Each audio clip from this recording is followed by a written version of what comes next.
निघू द्या उदय का बसते प्राण सोडलं उर्मिला पती म्हणून औषधी मध्यरात्री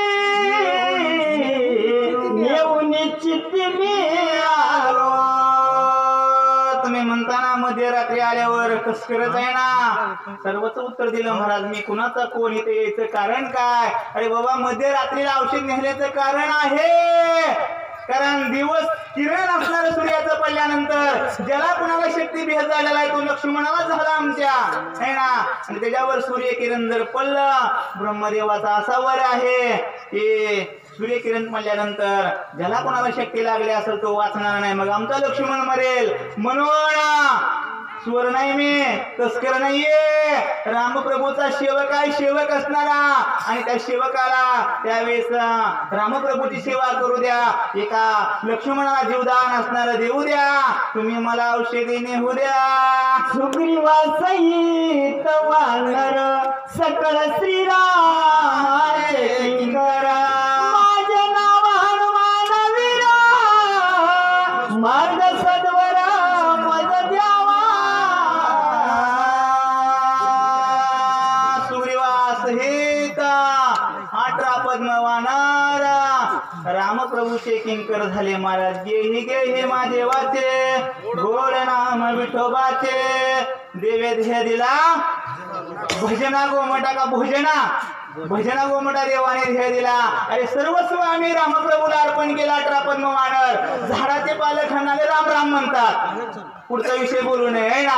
झाडाचे पाने असणारे खाणारे राम राम म्हणतात. यांनी सर्वस्व रामप्रभूला अर्पण केलं. अरे 18 पद्म वानर सर्व रामाचे किंकर झाले. किंकर आम्हाला तर भगवंताने अमूल्य ध्येय दिला. का रामप्रभूचं नामस्मरण करू नये. का सांगू लागलो बाहेर कधी जात नाही आपण. प्रसंग आहे महाराज. आणि आपण रामायणापुरतं 7 महिने रामायणापुरतं रामजप रामफेरी करा जरूर असणार. पण पूर्ण असणार ह्यात नाचार बदलून आपण असणार राम म्हणता रामच होईजे पदी वैसोने पदवी घ्यायच्या असं काहीतरी म्हणा सर्वजण हे ना महाराज. याच्यासाठी भगवंताने ध्येय दिला. अरे त्यावेळेस हे सर्वजण आम्ही रामप्रभूचे किंकर झालं. माझे नाव या देहाचे नाव बर का माझे नाही. या देहाचे नाव हनुमान म्हणतात. त्याला हनुमान म्हणतात. रामप्रभूचे आम्ही सर्व सेवक आहे. कृपा करा मला नेऊ द्या औषधी. हा स्वामी कार्य साधिता पूर्ण सर्वता करू नय विघ्न पुढीला शिकरिता चरणा श्री रघुनंदना शोभेला. स्वामी कार्य करीत असताना कुणाचं छळण करू नये महाराज. कुणाला वाघबाण आहे ते धनुष्यासारखंच मुख आहे महाराज. त्यातनं बाण निघतात ते जरा जपून वापरायचं असतात है ना. असणार आपल्या शब्दाने कोणाचं अंतकरण असणार घाव लागू नये बाणासारखे. अरे स्वामीचं कार्य करीत असताना छळण कोणी करू नये. काही बी बोलू नये. आणि ते कार्य होण्यासाठी विघ्न तर कोणी करूच नये महाराज. लय अवघड आहे महाराज. बाहेर बोलू नये. रामायण लावायचं म्हणलं की लय विरोध.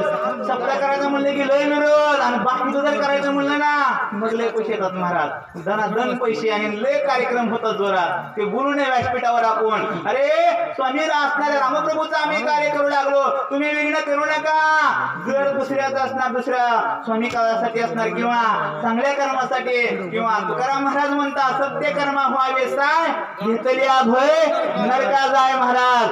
आणि वेगळ्या कार्यक्रमाला जर सहकार्य केलं तर मग नरकाला जावं लागतंय महाराज. आणि अशा स्वामी कार्य अरे करण्यासाठी सर्वता विघ्न तुम्ही करू नका. सत्कर्माला मला नेऊ द्या औषधी म्हणू लागले. आयुष्य बोलत कपी केसरी गंधर्व सरसवला बारी एवढी सुग्रीव रामाची थोरी औषधी रात्री निवारा. काय सांगू लागला रे है ना. काय बोलू लागला रे. कोण सुग्रीव राजा कोण रामप्रभू है ना. केवढी थोडी सांगू लागला. त्यावेळेस सरसवले महाराज. अशाच म्हणतात महाराज लोकांनी सांगायचं असतं उग देवे ध्येय दिला आणि बोले तैसा चाले नाही. अरे कोण तुझा असणार सुग्रीव कोण रामाचे थोरी म्हणले. अरे सरसर असणार. त्यावेळेस शस्त्रास्त्र घेतले महाराज. सकळ सैन्य सरसवले मारा वया सिद्ध झाले परिगती समकाळी नाही पटलं महाराज. आणि त्यांना पटलं का ते नाही पटलं महाराज. आणि त्यावेळेस त्याने आपल्या हातात असणार त्यावेळेस पट्टी भाला असणारा मुदगल कोयता बाण सर्व हत्यारे पुढील शिक्षक भारत शिंदे आणि प्रणाली तांबे एकदम सर्व यांनी लवकर यायचं. हनुमंतावर शस्त्र टाकतात. उपाशी धावणीला सैरावत गंधर्वाद अक्का वयावानाला करती करा पुरुषार्थ. चालेल का पुरुषार्थ महाराज. हे समकाळी आवेश आणला गेला आणि सर्वांनी त्यावेळेस एकदम शस्त्रास्त्र असणार टाकून हनुमंताला आकळावं किंवा मारावं असा असणारा टास करतात. गंधर्व मिळाले 14 सहस्र एकला एक कपिंद्र क्रोधे तरीला दुर्धर करू संवार आदरीला. नेहमी आकडा येतो महाराज 14 आध्यात्मिक चिंतन आहे महाराज हे देखील असणार. आपण सांगायचा प्रसंग तेवढा अगस्त कुठे आहे आपलं उभं म्हणायचं वेळ बी नाहीये ना महाराज.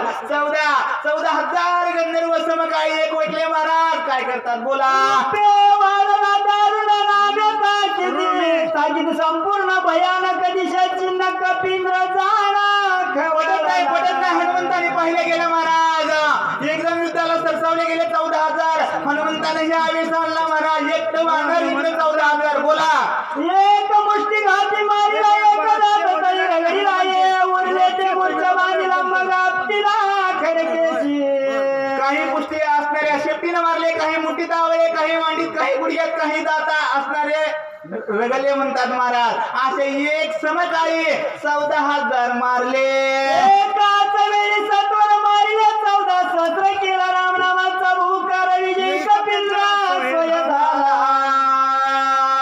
एकाच वेळेस एकदम 14,000 मारले महाराज. प्रभू रामचंद्र भगवान सत्याचा विजय होत असतो महाराज. झाला ज्याच्या मुखी नामस्मरण विघ्न त्याची वंदी चरण करी काळा स्वय आपण नित्य नमन त्याशी करी. यमधर्म सांगत होता आता सांगायचं वेळ नाही महाराज. ज्याच्या मुखात भगवंताचं नामचिंतन आहे ना महाराज यमधर्म लोटांगण घालतो महाराज. बोला. नामधारक वीर विजय झाला कपिंद्र नामे गरुड्या सत्वरावची भारत विजयी झाला महाराज हनुमंताचा. आणि त्यावेळेस ज्या कार्यासाठी आलो महाराज ते कार्य द्रोणागिरी पर्वतावर हनुमान राया औषधी पाहू लागले. झालेली सेवा तुम्हा सर्व श्रोत्यांच्या चरण्याने रामराय कोण आहे रामरायच्या चरणी अर्पण महाराज. या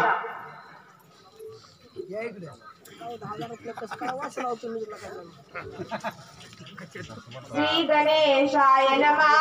पर्वताचे शिखरा शिखर पाहता औषधी भार सहसा नव्हती गोचर तेने कपिंद्र खवळला. भगवंत प्रभू रामचंद्राच्या चरणावर नतमस्तक ठेवून असणाऱ्या कथेचे अनुसंधान असा या ठिकाणी हनुमंताला जे असणारे पर्वत पाहिली परंतु ते पर्वताचे भार होते. त्या हनुमंताला काय कळेना. वृक्षवल्ली त्या ठिकाणी होती परंतु या पर्वतामुळे हनुमंताला राग आला की हे असणारे औषधी कुठं आहे आणि कुठं नाही अशा प्रकारचा प्रसंग त्या ठिकाणी निर्माण झालेला आहे.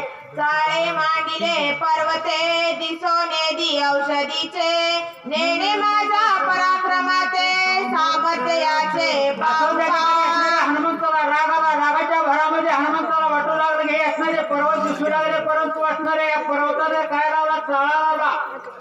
कुठलीही गोष्ट सहज करता येईल अशा प्रकारचा प्रसंग निर्माण झाल्यावर असणारे हनुमंतराय अतिशय खवळले आणि खवळून त्या ठिकाणी काय करू लागलेले आहेत. मनोनी खवळला मानसी तव औषधी देखल्या पश्चिमेशी धावणी गेला त्या पाशी तव पूर्वेशी देखिल्या. अशा प्रकारचा प्रसंग त्या ठिकाणी असणाऱ्या हनुमंतराने पहिल्यानंतर असणाऱ्या पूर्वेकडे असणाऱ्या औषधी दिसू लागल्या. तिकडं जायचं तिकडे गेल्यानंतर पश्चिमेकडे दिसू लागल्या. तिकडं जायचं दक्षिणेकडे दिसू लागल्या. तिकडं जायचं आणि उत्तरेकडे दिसू लागल्या. अशा प्रकारचा प्रसंग निर्माण झाल्यामुळे हनुमंतरायाला त्या ठिकाणी अतिशय राग आले. रागाच्या भरामध्ये असणारे हनुमंतराया काय करू लागले. उत्तर दक्षिण समस्त अवघा पर्वत लखलखिता वानर विस्मित झाला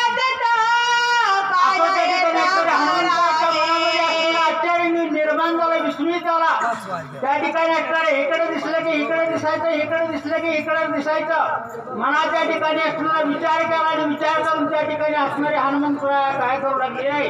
औषधी मनोनी धरू जाय काव झाडो राखायचा काय तो सांडोनी आणखी पाहे तव ते केळी होय तैसेची. असं त्या ठिकाणी असणारे धरून जाता. धरलं तर चावतोय, मग धरायला तर कसं जावं, धरायला गेलं तर गवत नाही, मग काय करावं आणि काय नाही अशा प्रकारचा असणाऱ्या हनुमंतरायाने विचार केला आणि विचार करून त्या ठिकाणी काय करू लागलेले आहे. ऐसा झाला खे दक्षिणा नव्याची औषधीचे दर्शन चिंता तुराती उद्विग्न काय आपण बोलत. आपण त्या ठिकाणी असलेली चिंता लागली. चिंता ही असणाऱ्या माणसाला शरीराला जाळीत असते आणि चिंता असणारे मशालाकडे येत असते. अशा प्रकारची चिंता कोणाला लागली. हनुमंतरायाला ठिकाणी मनाच्या ठिकाणी विचार केला आणि विचार करून त्या ठिकाणी हनुमंतराया अतिशय खवळले आणि खवळल्यानंतर त्या ठिकाणी हनुमंतरायाने काय केलेलं आहे. आधी ती तुका पुरुषार्थ केला ती तुका अवघा वाया गेला कपटी राक्षस भेटला तोही मारीला वायाची. आपण त्या ठिकाणी असणाऱ्या हनुमंतरायाने विचार केला असणार या असणाऱ्या देहामध्ये आयुष्यभर परमार्थ केला परंतु सर्व व्यर्थ गेला. कशामुळे गेला, कपटाने जर आपण कपट केलं तर. परंतु या राक्षसाला जो काळनेमी नव्हता राक्षस होता त्याचा मी नयनाट केला, परंतु हे औषध माझ्या हाती काय लागत नाही. त्या ठिकाणी मनाच्या ठिकाणी विचार केला आणि विचार करून त्या ठिकाणी असणाऱ्या हनुमंतराया काय करू लागलेले आहे. दुष्कर कर्मे केली ती अवघीच वाया गेली औषधीनी बुडी दिली शक्ती झाली तेही व्रथा. कर्म केलं, कर्म करून सुद्धा फळ मिळालं नाही. फळ नाही मिळाल्यानंतर त्या ठिकाणी माणसाला काय वाटतं की असणारं एवढं कष्ट केलं सर्व व्यक्त गेलं, अरे इतकं उड्डाण मध्यरात्री करून आलो परंतु मला काय औषध गवत नाही. त्या ठिकाणी मनाच्या ठिकाणी विचार केला. विचार केल्यानंतर हनुमंतराय खवळले आणि खवळून त्या ठिकाणी काय करू लागलेले आहे. सुग्रीव काय मुख दाखवू श्रीरामचरण कैसी पाहू अंगदा काय उत्तर देऊ श्री रघुराव क्षोभेल. असं त्या ठिकाणी असणाऱ्या मनाच्या ठिकाणी विचार केला असणाऱ्या प्रभुरामचंद्राचा कोण आहे, मी भक्त आहे. नवे नवे दूत आहे. सुग्रीवाचा कोण आहे, मी दूत आहे. राजा सुग्रीव आहे. एवढं मी असणाऱ्या मध्यरात्रीच्या ठिकाणी उड्डाण केलं. उड्डाण करून या पर्वताच्या ठिकाणी आलो परंतु या औषध काय मला गहू नाही लागल्या, तर आता मी काय करावं आणि काय काय नाही अशा प्रकारचा विचार हनुमंतरायाने केला आणि हनुमंतराया त्या ठिकाणी काय करू लागलेले आहे. निजा अभिमान केला पाही औषधी आणि नाव झाली श्रीराम साहे हे काही अहंता सर्वही घातक. अहंता मनाच्या ठिकाणी मी असणारा अभिमानानं म्हणलं होतं की मी औषध आणि मी म्हणजे असणारा संपला. जो नम्र झाला त्या ठिकाणी तो देव होतो आणि नम्र जर नाही झाला तर त्या ठिकाणी अहंता निर्माण होते. मी अहंतेने या ठिकाणी आलो परंतु असणारी मला ही औषधे घेईन सापडे तशा प्रकारचा विचार त्या ठिकाणी असणारे हनुमंतराया करू लागलेले आहे. अहंता कर्म सिद्धी नावाचे अहंता सुख नगरे स्वर्गीचे अहंता सारण पावे वेदांचे अहंता साच घातक. असं त्या ठिकाणी असणारी अहंता कशी असणारी घातकी आहे.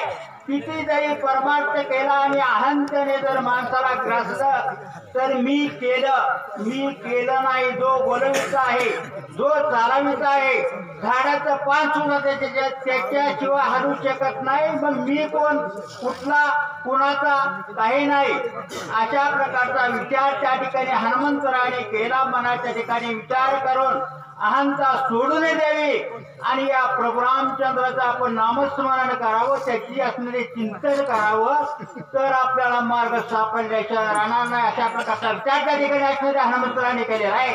अहंताने साधे स्वामी कार्य अहंतेने साधन हट होय अहंता यश न आहे नित्य होत अहंता. असं त्या ठिकाणी असणारी अहंता काय स्वामीचं कार्य साधू शकत नाही. मी केलं मी केलं नाही. अरे जो करता करीता भगवंता त्रिभुवनाचा मालक आहे मी कोण? एक झाडाचा पाला, एक असणार पान आहे. तर माझ्याच्याने ही गोष्ट होऊ शकत नाही. या प्रभू रामचंद्राचं चिंतन करावं, त्याचं स्मरण करावं. स्मरण केल्यानंतर काहीतरी आपल्याला मार्ग दाखवेल अशा प्रकारचा विचार त्या ठिकाणी असणारे हनुमंतरायाने केला आणि करून त्या ठिकाणी असणारे हनुमंतराया काय करू लागलेले आहे. अहंता नव्हे चित्त शुद्धी, अहंता नव्हे साधन सिद्धी, अहंता नव्हे सत्व शुद्धी, अहंता शुद्धी घात. असं त्या ठिकाणी असणारी अहंता म्हणजे असणारी चित्त आणि शुद्ध करणारी ही असणारी चित्तशुद्धी नाही, तर ही असणारी गर्व वाढविणारी आहे. तर एवढ्यासाठी आता मी काय करू आणि काय नाही अशा प्रकारचा विचार त्या ठिकाणी असणारे हनुमंतराया करू लागलेले आहे. ऐक सुख नव्हे देख, आत्मा नव्हे पारत्रिक, अहंता भोगिले नरक, अहंता घातक जगा. असं त्या ठिकाणी असलेल्या हनुमंतरायाने विचार केला, जर मी असणारे अहंतेमध्ये जर बुडाला तर मी कुठं जाणार आहे? नरकामध्ये जाणार आहे. मी काही करू शकत नाही. करता करीता भगवंत आणि त्या भगवंताला आपण विचारावं किंवा त्याचं स्मरण करावं, त्याचं असणारं चिंतन करावं आणि करून आपण मार्ग काढावा अशा प्रकारचा विचार त्या ठिकाणी असणाऱ्या हनुमंतरायाने केलेला आहे. ते अहंता बी आपण श्रीराम सम्मुख केली जाना, पुढील शिक्षक नामदेव सोरणे. नावे माझा. असं त्या ठिकाणी अशा प्रकारचा विचार त्या ठिकाणी असणारे हनुमंतरायाने केला. हनुमंतरायाने करून त्या ठिकाणी असणारे प्रभू रामचंद्राचं चिंतन केलं, स्मरण केलं आणि स्मरण करून असणारे हनुमंतराया काय करू लागले आहे. मनती हनुमान पामरा, नेणे औषधी संभारा, किती आणि एकत्वार फले खाईरा मरकाट. मनाच्या ठिकाणी विचार केला हनुमंतरायाने की मी असणारे कोण असणार? पामर आहे. पामर म्हणजे झाडाचा पाला खाणार आहे. माझ्याच्यानं ही गोष्ट होऊ शकत नाही अशा प्रकारचा विचार केला.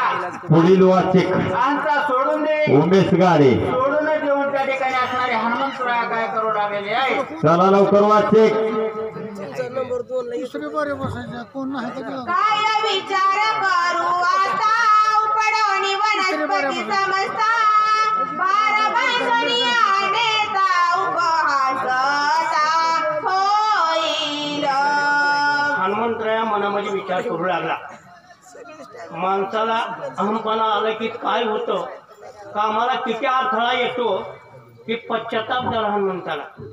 मी वनस्पती आणतो, मी हा शब्द ह्या असणाऱ्या व्यवहारामध्ये जर आणला गेला तर मीपणाने किती अडथळा येतो, किती यज्ञ येतात. अशी यज्ञ हनुमंताला वनस्पती टाकल्या देत असताना समजल्या. विचार केला, मी पणा आणला म्हणून मला ही समजना, ही वनस्पती सापडणार, काय करावं आणि काय नाही. उपटून मला समजत वनस्पत्यांनी ह्या बारा बांधावा असाही विचार हनुमंतराया करू लागले. धाव पाव गा श्रीरामा, माझा व्रत करी क्षमा, पडिल संकटी दुर्गमा सर्वोत्तमा पाव वेगी. मनामध्ये असा विचार आला, तर्क विचार चालू झाला. बारात बांधून न्यावा का काय करावं काय ना सुचाना. त्यावेळेस असणारा भगवंताचं नामस्मरण येतं. भगवंताचं नामस्मरण आठवलं, स्तुती करू लागला. अहर्निशी तर नामस्मरण होतच, पण अंतकरणाला पांडुरंगा प्रभू रामचंद्रा म्हणला मला काय सुचना, तू आठव कर, माझ्या बुद्धीला चालना दे. अशी स्तुतिवाद प्रभू रामचंद्राचे हनुमंतराया करू लागले. मी तुझे निज बाळक, ज्ञान मूळ अति उत्सक, क्षमा करणी सगळी कृपा वशक. माझ्यावर कृपा कर म्हणला. माझ्या पुढे मी तुझ्यापासून येताना मी आणतो. आता मला गर्व आला ना म्हणला, त्या गर्वाचा हनन करणारा तो प्रभू रामचंद्र आहे. तू मला सहाय्य कर, माझ्या बुद्धीला चालना दे. अशी स्तुतिवाद प्रभू रामचंद्राचे हनुमंतराया करीत आहे. ऐसी उत्कंठ चिंता करता दया कपिनाथा, श्रीराम आठवला चिता बुद्धिदाता निज भक्ता. बुद्धीचा दाता, बुद्धीचं चलन करणारा, चलन वलन हलविणारा, हित समजे ऐका येणारी श्रोते म्हणजे जागर राहणारे ताकद कोण देतोय? तोच देतो प्रभू रामचंद्र. असं ज्यावेळेस प्रभू रामचंद्राचं नामस्मरण घेतलं त्यावेळेस या बुद्धीला चालना देणारा हा असणारा प्रभू रामचंद्र काय हनुमंतरायाच्या बुद्धीला चालना देत आहे? श्री गणेशाय नमः, श्री सरस्वते नमः, श्री सांब सदाशिवाय नमः, श्री गुरु अभय नमः. जो काय वाच मायेशी शरण गे श्रीरामाची, क्षणार्धे सोळावी त्याची राम भक्ताशी कृपाळू. असं ज्यावेळेस कार्याला जात असताना कुठलं कार्य करीत असताना एकाग्र चित्तानं जर प्रभू रामचंद्राचं नामस्मरण जर घेतलं गेलं तर ती कार्य सिद्धीला जातं. तशाप्रमाणे हनुमंतराय बुचकुल्यात पडलेला होता आणि बुचकुल्यात पडल्यावर असणारे एकाग्र चित्तानं पुन्हा प्रभू रामचंद्राची आठवण काढली, स्तुतिवाद केला, विनंती केली आणि विनंती केल्यावर हनुमंतरायाच्या बुद्धीला काय चालना मिळाली? बुद्धीची बुद्धी आपण अंतरात्मा रघुनंदन, तेने होऊनी प्रसन्न कपिनंदन प्रबोधिला.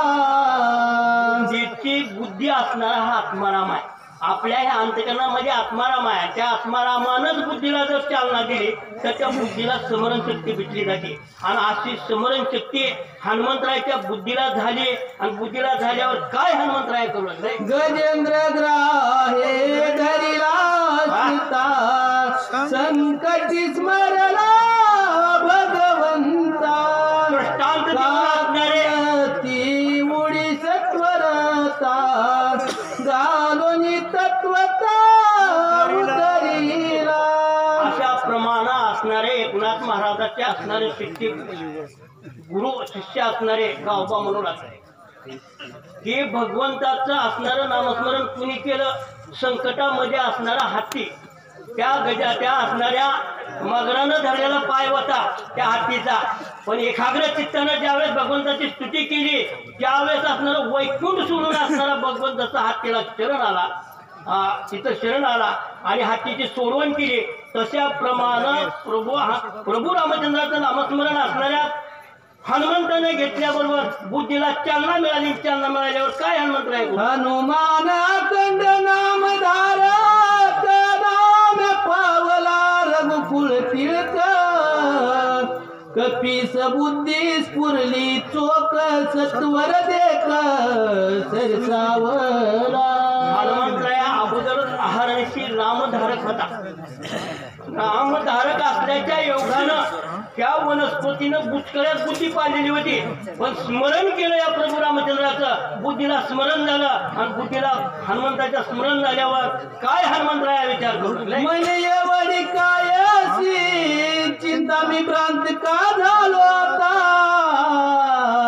सगळा पर्वताची तत्वाचा नेऊ सर्वता उचलोने. मनामध्ये हनुमंतरायाने विचार केला, म्हणला मी एवढं का मला अडचणीत कोड्यात पडलो, मला एवढी का माझी भ्रांती झाली, म्हणला आताच मला सगळा पर्वतच म्हणला उचलून येतो, अशी विरसरी हनुमंतरायाला आले. सुशेन वैद्य राज देता, ओळखीला औषधीन ते, उठविल सौमित्राचे आदर्शन लागता. एवढी असणाऱ्या प्रभू रामचंद्राचं नामस्मरण घेतल्यावर एवढी बुद्धीला चालना मिळली जाते, तशी हनुमंतरायाच्या बुद्धीला चालना मिळाली. पर्वत उचलून येतो म्हणला, तिथं नेतो म्हणला, त्या सुवेला पर्वतावर तिथं टिकतो म्हणला, तिथं सुचन लागतोय म्हणला, ती समजा हाय तिची हुडकी बी म्हणला आणि असणाऱ्या लक्ष्मणाला उठविला, असा विचार हनुमंतरायाने केलाय. जरी विलंब करू येतो उदया येईल भास्वत, शक्ती वरदात भूत कार्य समस्त नाशेल. हनुमंतराय मनामध्ये विचार करू लागला, आपण जर असा तर्क विचार जर काढीत बसलो तर दिवस गोल म्हणला, आता 1 वाजत आले आहे म्हणला, जायचंय लांब, काय करावं आणि काय नाही. त्या असणाऱ्या ब्रह्मशक्तीला वर्जन आहे म्हणला आणि त्याच्यावर जर सूर्यकिरण पडलं तर काही खरं नाही, असा विचार हनुमंतराय करू लागला. पर्वते मांडिले सर, पाहू धरिले माझे बळ, औषधी लपविल्या सकळ, मज केवळ गोवावया. नाही म्हणला, या पर्वतानं म्हणला माझ्या संग म्हणला गोविंद म्हणलाय म्हणला, माझं बोलच या पर्वताला म्हणला त्याच्यावर या पर्वत तुमच्या औषध गपवू लागलेला आहे म्हणला असा विचार असणारा हनुमंतराय करू लागले. हाय मिनाला रावणाची गोवी आदिले आम्हाशी उपरवणी यांच्या कंदाशी औषधीशी नेईन. नाही मला एक पर्वत म्हणला माझ्या विरोधी पार्टीचा जाऊन बसलाय म्हणला राजा रावणाला मला हे करू लागलेला आहे म्हणला सहकार्य करू लागलेला आहे म्हणला आताच मला सगळा पर्वत उपटून घेतो म्हणला असा विचार हनुमंतरायाने केलेला आहे. आईशे करोनी विचार केला राम नामे भूकार कापिनारे सुरासुर चराचर भयभीत. हनुमंतरायाने मनामध्ये विचार केला शेपूट गार करून याला घातला पर्वताला प्रभू रामचंद्र की जय.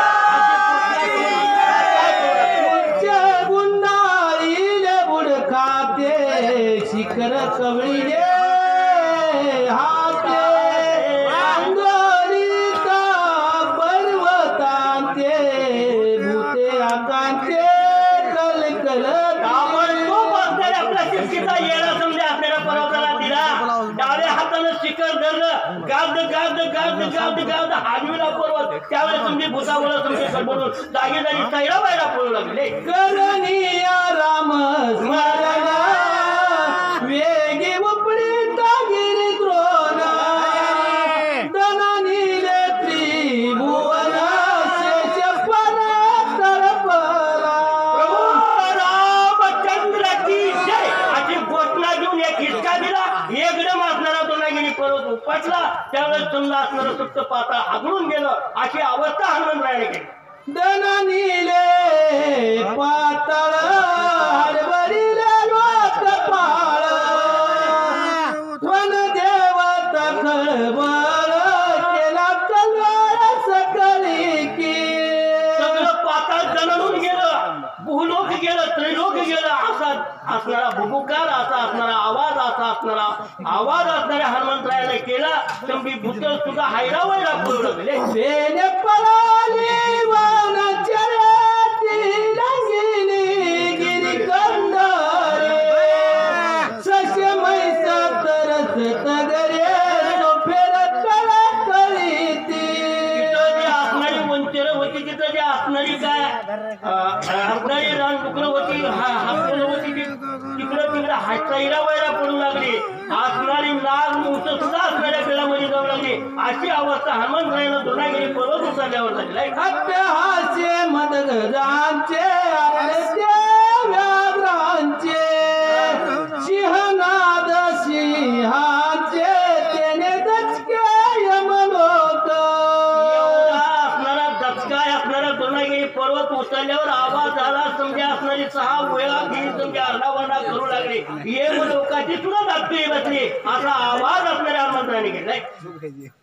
आंदोलल्या द्रुम वरली भूते कांतली सकळी शहीदांचे त्रणे धरिली शरणारी कपीशी.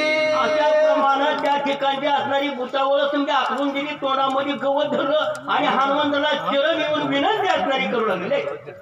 दिशा लंगल्या पक्षी कुळी सरपरी गाले पाताळी दिग्गज बैसली काळी दांत किळी कृतांत.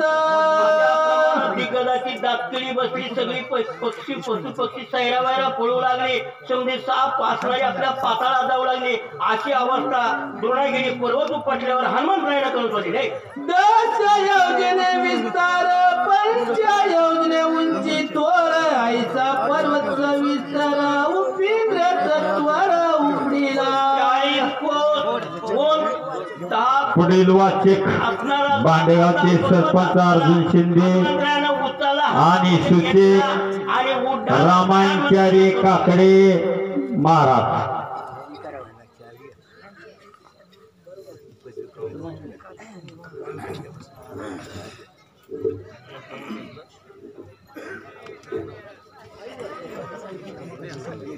श्री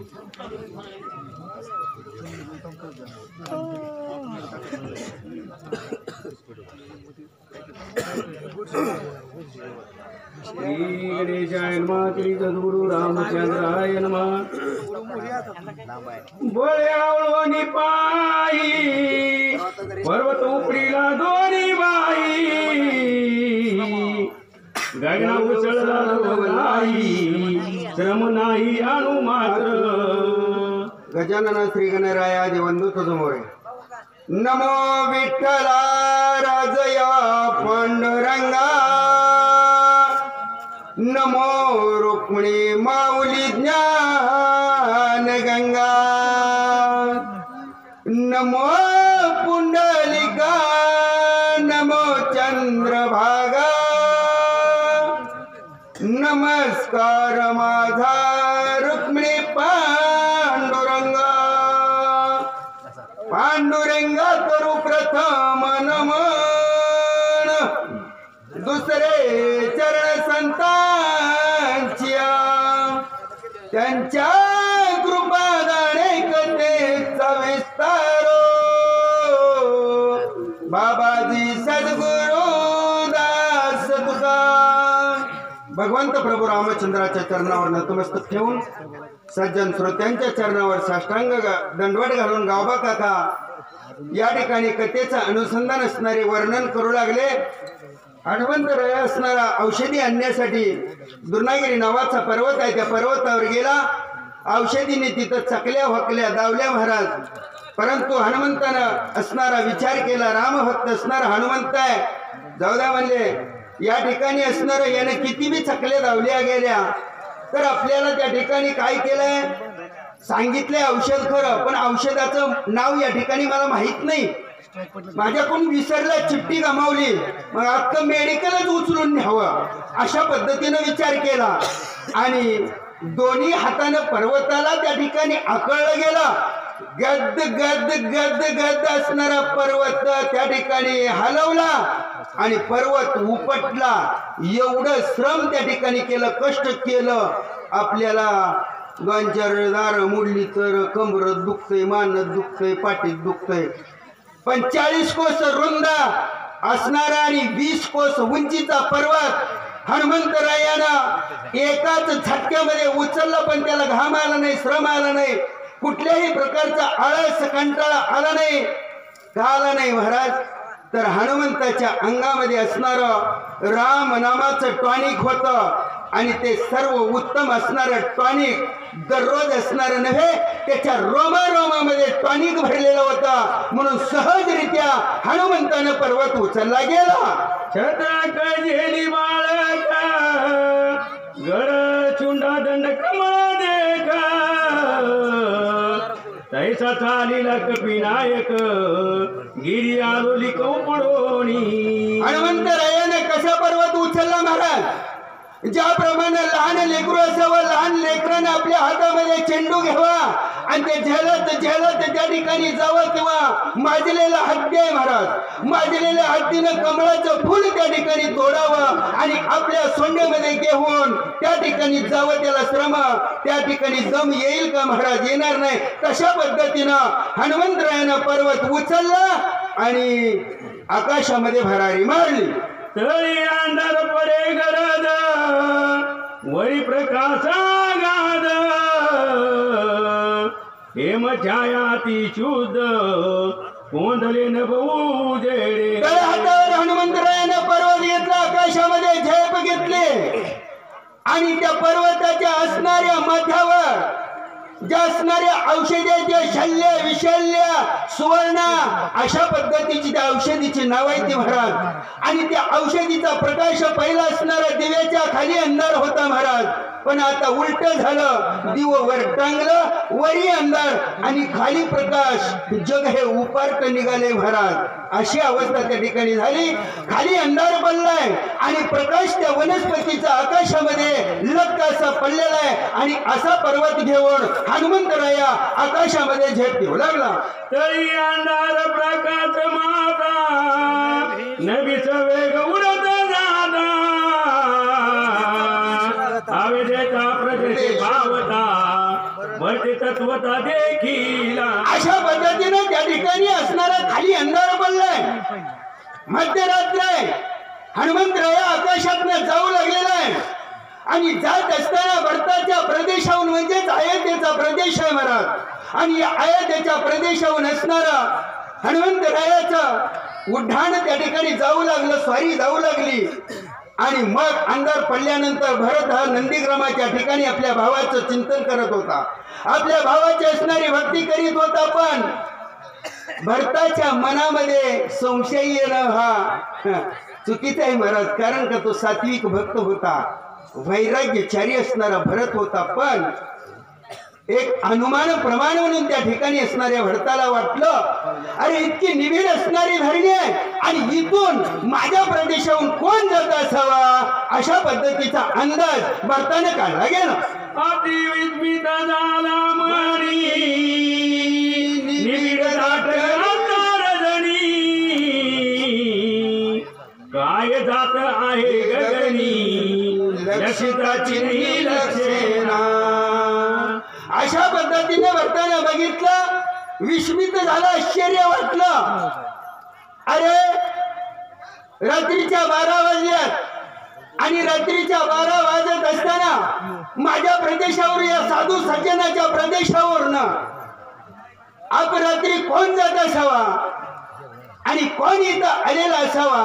अनुमान प्रमाण काढलं, विस्मित झाला, तर्क काढू लागला, कोण असावा अशा पद्धतीचा विचार भरत त्या ठिकाणी करू लागला. इंद्रमयचा विमानी सगळे अप्सरा घेवानी, गिरड करत आहे गगनी लाजमणी असेना.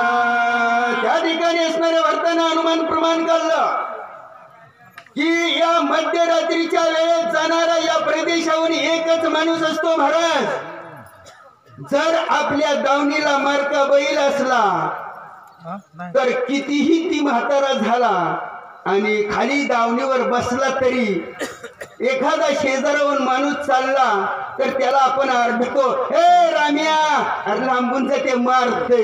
तसं इंद्राला कवा बाबा आकाशामध्ये फेरफटका मारण्याची सवय होती, म्हणून असणाऱ्या भरताला इंद्राचा संशय आला. अनुमान प्रमाण काढलं, हा उद्धट झालाय, माजलाय आणि अपरात्रीचं अप्सरा असणाऱ्या विमानात बसवल्या त्या आणि साधू सज्जनाच्या प्रदेशावरनं हा चाललाय. याच्या जीवाला लाज का वाटत नाही, कुठून जावं, अमेरिकेहून जावं, रशियाहून जावं, ऑस्ट्रेलियाहून जावं. अरे भारताहून जाऊ नये, भारत ही असणारी संतांची भूमी, महाराष्ट्र ही संतांची भूमी आहे आणि या संतांच्या भूमीवर जात असताना या इंद्राला लाज कशी वाटली नाही. अनुमान प्रमाण असणाऱ्या भरतानं त्या ठिकाणी काढलं गेलं. अंगत नाणे वाट जुटला येणे औषधी नाग उठेला, दोन्ही विचित्र उमटला केला भरताने. अंगत्राने वाट सुटला म्हणजेच असणाऱ्या हनुमंताचा वेग इतका होता, वाऱ्याच्या वेगाला पाठीमागे टाकावं आणि मग त्या हनुमंताच्या वेगानं त्याच पर्वतावर असणाऱ्या औषधी, त्या औषधीचं एकमेकाला घर्षण झालं महाराज. आणि त्या घर्षणानं असणाऱ्या त्या औषधीच्या असणाऱ्या त्या पालवीमधनं सुगंध सुटला. याला वाटलं या विमानात अप्सरा बसवल्या, यांनी फेरेन लावली, अत्तर मारलं, शेंट मारलाय आणि त्याचा सुगंध आणि एकमेकाला औषधी घासल्यामुळं नाद त्या ठिकाणी उठू लागला. याला वाटलं पायात घुंगर, चाळ त्या ठिकाणी बांधलेत आणि त्याचाच आवाज यायलाय, हा माजलेला आणि इंद्र माझ्या प्रदेशाहून चाललाय. अनुमान प्रमाण काढलं गेलं. म्हणे केवळ हा उद्धट वाजला ओनियाद अप्सराच विमानात जायरा अरे केवढा उद्धट इंद्र झाला म्हणून काय, 33 कोटी देवाचा इंद्र झाला म्हणून कुठून बी जावं का. गावचा पाटील झाला म्हणून काय गावच बुडवावं का? अरे ऊस गोड लागला म्हणून त्या ठिकाणी मुळासकट खावं का? अरे सद्गुरु सोयरा झाला म्हणून काय आचार बुडवावं का?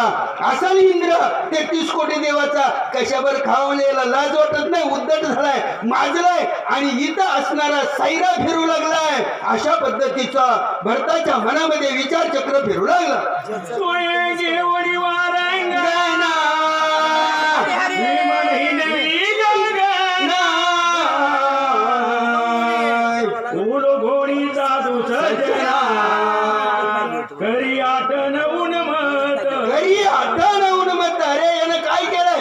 संगे असणाऱ्या वारंगणा म्हणजेच काय अप्सरा महाराज.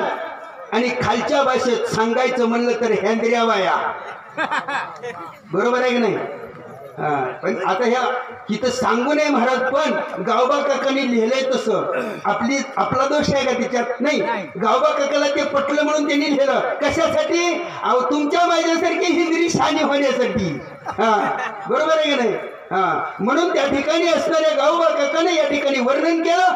हेंद्र्या बाया घेतल्या जेवणला विमानात बसवल्या त्या आणि लाज सोडून या साधू सज्जनाचं उल्लंघन करू लागलाय. याला मान मर्यादा काय हाय का नाही म्हणले. कुठून जावं, कसं जावं, अशा पद्धतीनं त्या ठिकाणी भरताना विचार करू लागलेला आहे. झाला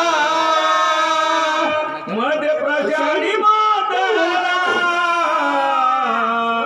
जो धन लोभी बोलला गेला विवेक. महाराज या ठिकाणी गावा काकांनी सांगितलं गेलं 3 माणसाचं वाटोळं झालं. 3 माणसाचं नाही, ज्याच्याकडे 3 गुण, ज्यानं 3 गुणाचा अंगीकार केला.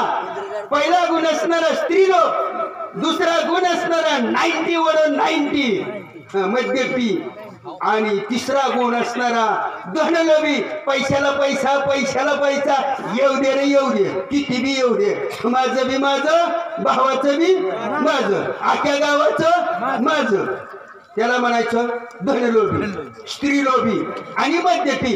या 3 लोकांनी लाज सोडली. 3 लोकांनी नाही बरं का, ज्याच्या अंगामध्ये हे 3 गुण अंगीकारले गेले त्या लोकांचं कसं काय झालं पुढे ऐका. गमनी जे राधा ते सर्व देऊन नाटवे स्वार्थ परमार्थ स्वेच्या विचारत खरं जैसा. बघा त्या जो असणारी स्वतःची असणारी देवा ब्रह्माच्या साक्षीनं पोटावर तांदूळ टाकून सप्त पदी असणारे अग्नीला साक्ष ठेवून वाजत गाजत अक्षदा टाकून घरामध्ये लक्ष्मी आणली आहे. आणि त्या लक्ष्मीचा असणारा तिरस्कार करतोय आणि परस्त्रीच्या असणाऱ्या लोभामध्ये लपेटला जातोय, परस्त्रीच्या असणाऱ्या नादाला लागतोय महाराज. त्याच माणसाचा एक त्या ठिकाणी विवेक गेला, मर्यादा. मग त्याला स्वार्थ कळत नाही, परमार्थ कळत नाही आणि अर्थही कळत नाही. अर्थ म्हणजे पैसा. ह्या 3 गोष्टीचा विसर पडतो आणि त्याची अवस्था कशी आहे. अहो निर्लज्जाने गाढव शान, पण गाढवापेक्षा सुद्धा खर म्हणजे गाढव. गाढवासारखा सायरा विचारतो म्हणजे फिरतो. कशामुळं? कारण का स्त्रीचा लोभ, आणि स्त्रीचा लोभ असणारा याच्या देहामध्ये त्या ठिकाणी व्याप्त झालेला असतो. म्हणून गाढवासारखा तो फिरत असतो. कारण हे मर्यादा दिवसा देखता जनपदा वेच्या दोरी विचरे सदा न सरे कदा माघारा. महाराज या ठिकाणी असणाऱ्या गावा काकाने 4 पायाच्या गाढवाचं उदाहरण दिलं, 2 पायाच्या गाढवाला टोल मारलं. बरोबर आहे की नाही? का चुकीच आहे? मग त्या ठिकाणी असणार ही काय करत म्हणले, गाढवाला जशी मर्यादा नसती तसं गाढवाप्रमाणे ही त्या स्त्रीच्या लोभामध्ये पुन्हा पुन्हा पुन्हा पुन्हा त्या स्त्रीच्या मागे जातो. मग असंच गावबा काकाचं त्या ठिकाणी वर्णन गाढवानं तिथं ऐकलं का करण्याची शक्ती होती की महाराज का नाही. आणि तिथं सांगून आम्ही सरपंच मी यायला लागलो. तुळजापूरच्या घाटाच्या खाली गाढवानं अडवलं. महाराज थांबा थांबा.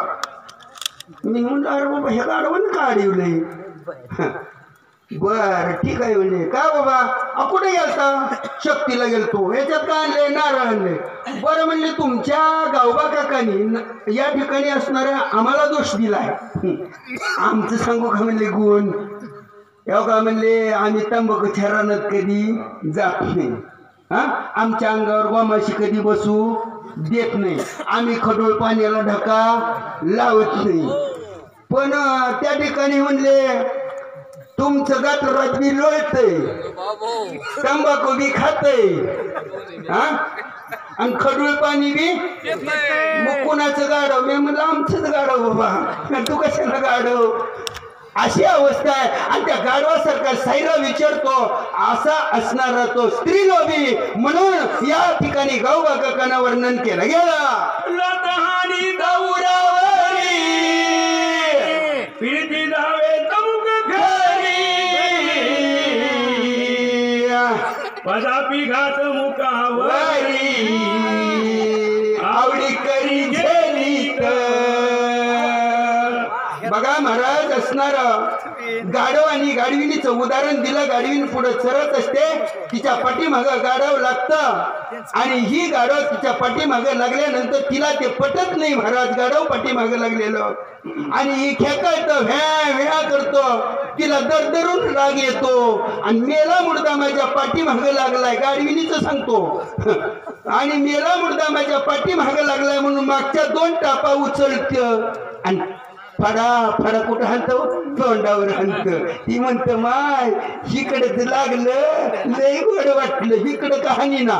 गाढवाचं सांगतो बरं का. आणि मग त्या ठिकाणी ते तोंडावर जरी लाता हल्ल्या तर महाग सरत नाही. याला जनाची मनाची आणि धनाची कुठलीच लाज त्या ठिकाणी राहत नाही. असं असणारा कामाचारी पुरुष आहे आणि काम वासनेमध्ये व्यक्त झालेला पुरुष आहे. आणि तो गाढवीच्या माग तसा जातो आणि तिचे पाय कुठे लागले छातीला. वाय काय भाग्यवान आहे मी. अशा पद्धतीनं तो त्या ठिकाणी तिचं आनंदानं असणार पाय उरावर घेतो. पुरुष कामाचारी सुखमानी निरंतरी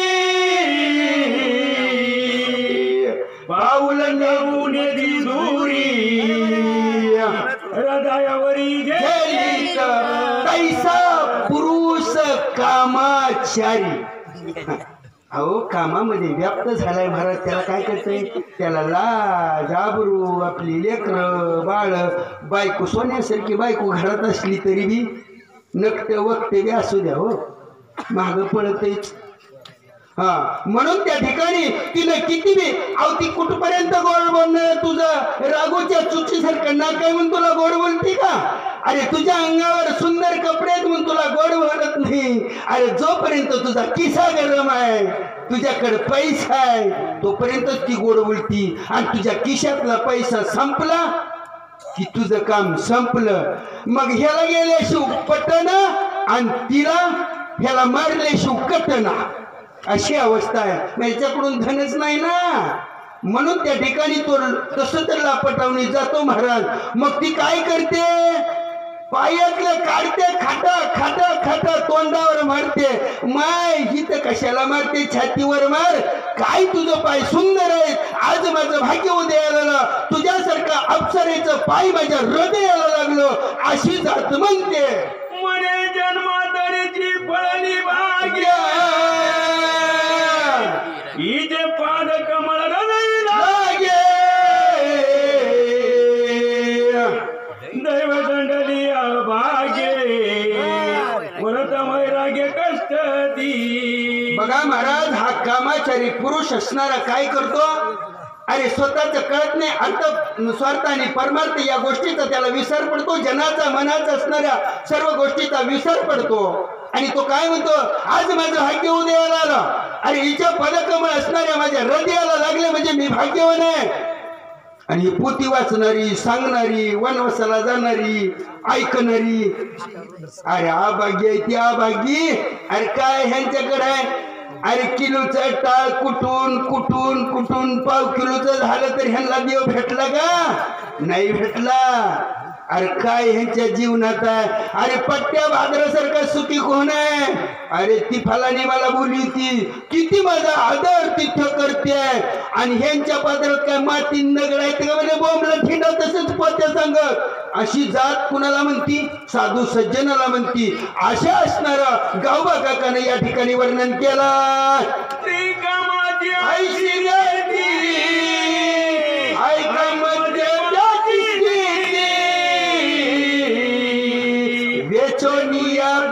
संपत्ती सोय होती जगनिंद्य. आता ही स्त्री कामाची असणारी गती अशी झाली महाराज. स्त्री लोकांमध्ये अडकला, त्याची फजिती अशी झाली. आता म्हणजे दुसरा पट्ट्या आला. दुसरा पट्ट्या म्हणजे काय? गट्टा गट्टा गट्टा. 90 ब्रँडी, ओसी, ओटी, मॅकडॉल, नंबर 1, संत्रा. नाहीतर मला असं म्हणा, इतकी नावं कशी पाठ तुला? काय हाणलाय काय चिटका? अशा पद्धतीनं बिअरवार ही मद्यपी म्हणजे दारुड्याची अवस्था कशी आहे महाराज? अहो देह कष्ट व्हायचा, बायको लेकरांना रात्रंदिवस काम करायचं, मोल मजुरी करायचं, पैसा पैसा पैसा कमवायचा. आणि या दारुड्यानं असणार त्या ठिकाणी त्याच पैशाचा उपयोग असणारा काय करायचा? दारूच्या गुत्त्यावर जायचं, गलासामग गलास घ्यायचं. 90-30 अशा पद्धतीनं घ्यायचं आणि पेत पेत पेत पेत एकदा त्या ठिकाणी ओव्हरलोड झाला की याचं उतार्यावर बी नाव राहत नाही महाराज. कपाळाला लावाया माती सुद्धा राहत नाही. अशी दारुड्याची कथा आहे. आणि स्वतःच्या पदरचं पैसे त्या ठिकाणी द्यायचं. दारुड्याला कोण नीट बोलतंय का कोण? याचं काय खरं आहे? दारू पिला असेल आणि या दारुड्याला काय करते त्याचं काय मनावर धरायचं नाही. आणि हे असंच लोळ दे. अशी असणारी पदरची वेचून या पदरचं धन त्या ठिकाणी असणारे दारू केल्यानंतर जगाची निंदा करून त्या ठिकाणी घ्यावी लागते. अशी असणारा हा दुसरा पट्ट्या दारुडा गावबा काकांनी वर्णन केलेलं आहे.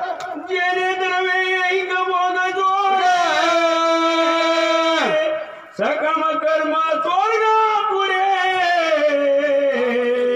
निष्कामे तरी डोळ्या पुढे दिटे रोकडे मोक्ष सुख. याच पैशानं महाराज, याच पैशानं आज आमच्या भांडे गावात काय शोभा आहे?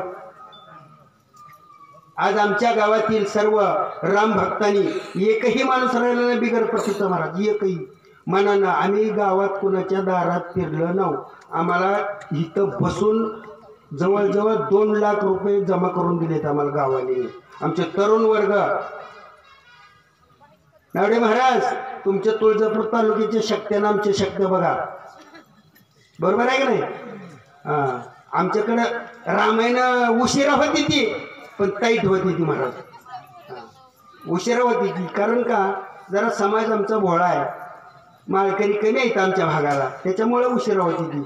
असं असणार त्या ठिकाणी याच पैशानं काय होतं? याच लोकीचा भोग भोगता येतो. याच देही याच डोळा पाहू मुक्तीचा सोहळा. त्याच पैशानं चांगलं करता येतं. त्याच पैशानं स्वर्गाचं सुख प्राप्त करता येतं. त्याच पैशानं असणारं आपल्याला गोरगरिबाचं लग्न करता येतं, पुण्य पदरात पाडून घेता येतं, गोरगरिबाच्या लेकरांना शाळा शिकवता येते. पण माझ्यासारखा हेंद्र तसं करीत नाही महाराज. ते दान त्या ठिकाणी देत नाही, सप्त्याला पटी देत नाही, रामायणाला पटी देत नाही, कुठला सोहळा असेल तिथं पटी देत नाही. आणि दारूच्या गोत्याला 10% काढून देतो. पण तिथं सुख आहे का महाराज? तिथं कसं आहे महाराज?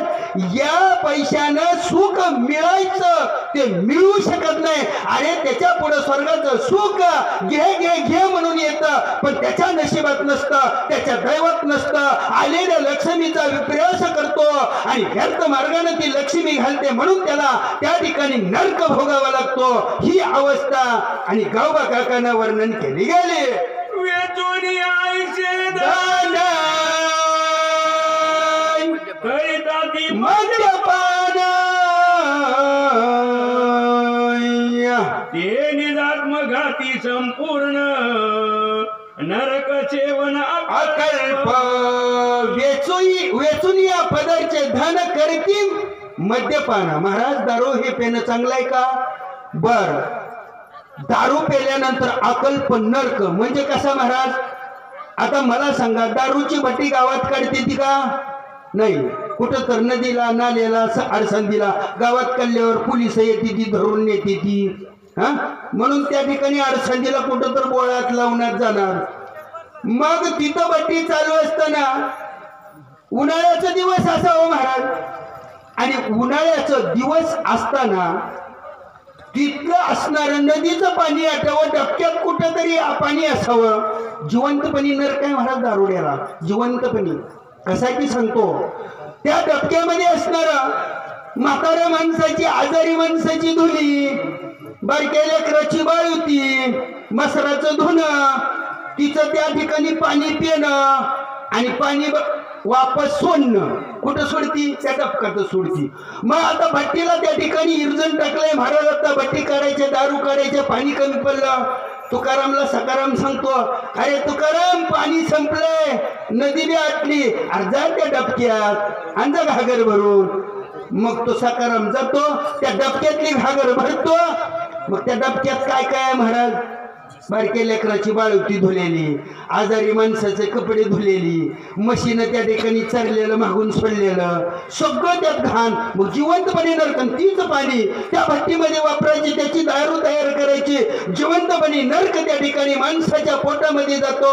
अशी अवस्था त्या ठिकाणी होती. म्हणून पदार्थ पैसे देऊन अकल्प नरक त्या ठिकाणी भोगावा लागतो. अशी दारुड्याची अवस्था आहे. गावबा काका वर्णन करू लागले. धनरोबीचे रूप दाखा स्वप्नीन देखती सुख जन्मदार बेदेख भोगिती नरक निवार. अहो, या ठिकाणी धनलोभी म्हणजे चेंगटा. चेंगटा आता धनलोभी त्या ठिकाणी आला चेंगटा. पैशाला पैसा, पैशाला पैसा लावायचा, हिळवून ठेवायचं. त्या ठिकाणी कोणाला खायला घालायचं नाही, प्यायला घालायचं नाही, कान गटोडं बांधायचं, ते जपायचं, धाबाऱ्या मोजायचं, निमेराच्या बी उठायचं, मोजायचं. ही चंगटीची अवस्था. मग त्याला सुख आहे का महाराज? त्याला बी सुख नाही, दुसऱ्याला बी सुख नाही. ते धन धन धन धन करून झोपी बी उष्णत आहे. अशी असा तिसरा पट्टे कोण? धनलोभी, चेंगट्या. आणि त्याची अवस्था पुढे आहे का? मरणात जटे गे रुकान मिळे सर्वदा तथापि सायाच करिता आळस चिता उपजेना. असं तर महाराज त्या चेंगट्याची अवस्था आहे. चेंगटा असणारा त्या ठिकाणी कितीही त्याला झटलं, मरणांत झटे घेता. महाराज त्या ठिकाणी पैसा नव्हे, एक नया पैसा सुद्धा त्याच्या हातून सुटत नाही. असंच महाराज गेल्या 5 वर्षात आमच्या गावात रामायण झालं. रामायण झाल्यानंतर मस्तपैकी पंढरपूरला जायची ट्रिप काढली आम्ही. मग आमचं सरपंच चेंगट. मग मी म्हणलं सरपंचाला, चला पंढरपूरला यायचं का? नको बाबा, माझ्याकडे पैसे नाहीत. चला म्हणलं, मी भरतो. बस केली. ठीक आहे म्हणले, तुम्ही भरता म्हणल्यावर मी येतो. चला म्हणले. बर जातो आणि पटकन घरी सांगून येतो. मग घरी गेले सरपंच घरी म्हणले मी पंढरपूरला चाललोय, पंढरपूरला चाललोय. गृहलक्ष्मी म्हणली पंढरपूरला चालला, आज दशमी आहे, उद्या एकादश आहे. मग संध्याकाळी काय खाता, 2 भाकरी बांधून देते. काकडे आहे की कशाला भाकरी माय, राहू दे तिच्यात. मग त्या ठिकाणी तसंच आलं तिथं पंढरपूरला गेला, चंद्रभागेमध्ये स्नान केलं. स्नान केल्यानंतर वासुदेवाला आई बापाच्या नावानं, देवाच्या नावानं असं टाळ कुटीत आला न म्हणला गंधल्या. मी गेलो गंध लावला, म्हणलं रुपया दिला. सरपंचाकडे आलं, सरपंच गंध माझ्याकडे रुपया नाही. बरं मी उधार लावतो. ठीक आहे म्हणले. मग सरपंचाला असणारा गंध उधार लावला. सरपंच म्हणले रुपया देतो माझ्या गावाकडे, रुपया देतो तुझा माझ्या गावाकडे. ठीक आहे. तिथं देवदर्शन झालं. आम्ही बसमध्ये बसलो, गावाकडे आलो. सरपंचानं पिशवी घरात टेकली तर वासुदेव दारात हजर. काकू सरपंच आहेत का? माय कोण आले म्हणली. आम्ही म्हणलं वासुदेव गंधवाल्या सांगा. अरे बापरे म्हणलं माझ्या आधी हजर. सरपंचानं वाकून बघितलं. हे माय त्याचा रुपया माझ्याकडे आहे, बरं वाटत नाही म्हणून सांग. सांगितलं काकून. अहो वासुदेव काका म्हणले काय सांगायचं आहे, काल परवा दिवशी गेले तर म्हणले कधी गार पाण्यानं आंघोळ करायची सवय नाही, चंद्रभागेत डोक्यासहित उडलं आणि कणकणी आली, अंग थोडं उठायले, ताप आलाय, जरा झोपले तर म्हणले बरं ठीक आहे म्हणले माझ्याकडे गोळ्या देतो का म्हणले ताप निवण. काय म्हणतोय ग, गोळी देतो म्हणते. अगं लय आजारी आहे म्हण. ठीक आहे म्हणले. अहो लय आजारी आहे.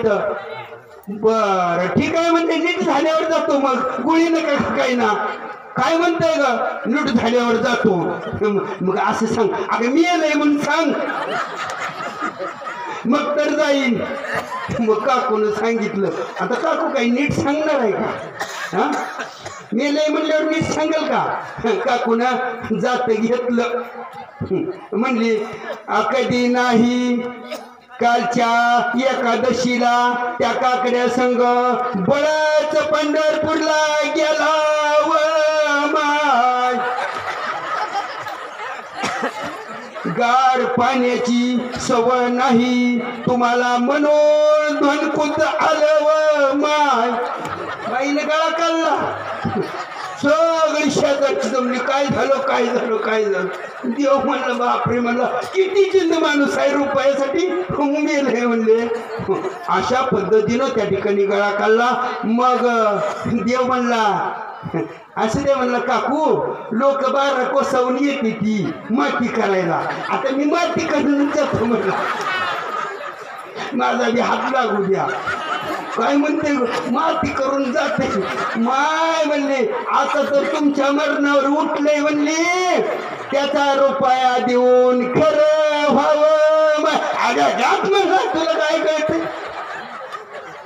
अशा पद्धतीनं सांगितलं. मग त्या ठिकाणी सगळं गाव जमलं. कडक पाणी तापवलं, बाहेर काढलं, पाटावर बसवलं, कापड काढली, गरम पाणी ओतलं तरी बी बाबांना डोळं उघडलं नाही.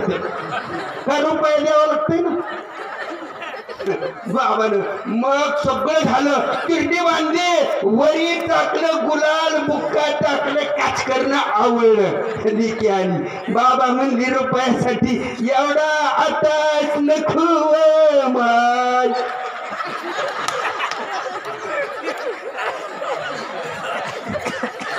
मग तिथून असणार चौघांनी ते प्रेत उचललं आणि इसळून नेलं. बायको जवळ आली आणि बायको म्हणली आता माय तुम्हाला हेंड घालावं हे देत किंवा माय आता तरी रुपया देऊन उठावं. अगं गात म्हणले तुला काय कळतंय.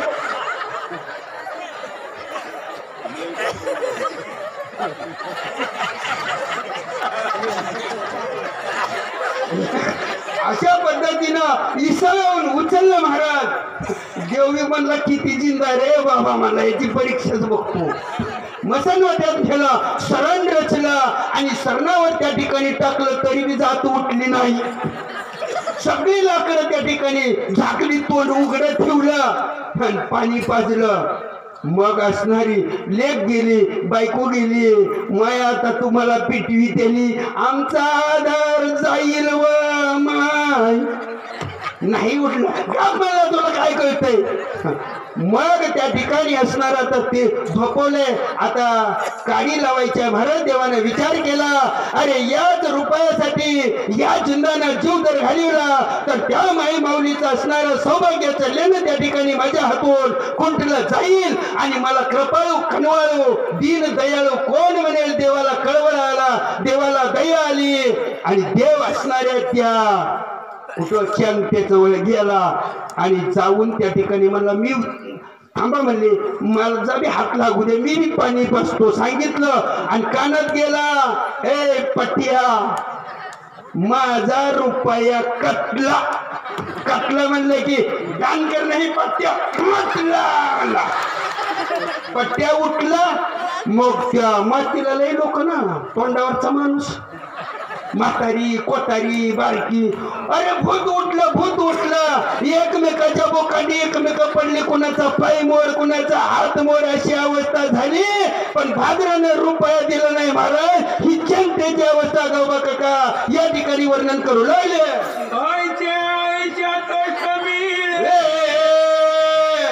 हे वाढवी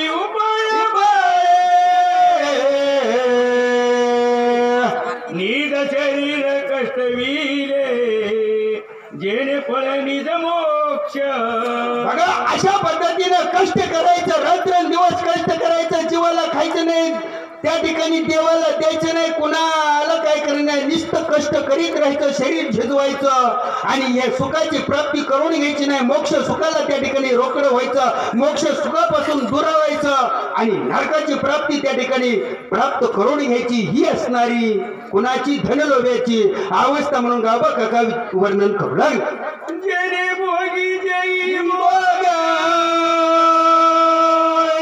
जे भोगी जे सर्व भोग